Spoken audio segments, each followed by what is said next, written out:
ఎగ్స్ని ఇట్లా ఘాట్లు పెట్టేసుకొని ఇందులోకి వేసుకోవాలి. ఉడికించుకున్న ఎగ్స్ అండి, ముందుగానే ఉడికించుకున్నాము. ఒకసారి కలిపేసుకొని మూత పెట్టి 5 నిమిషాలు మరిగించుకోవాలి పులుసు అనేది.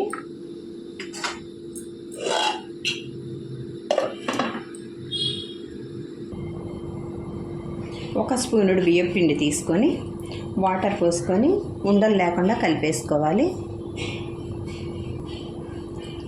ఈ విధంగా ఉండలు లేకుండా స్మూత్ పేస్ట్ అల్లే కలిపేసుకోవాలి.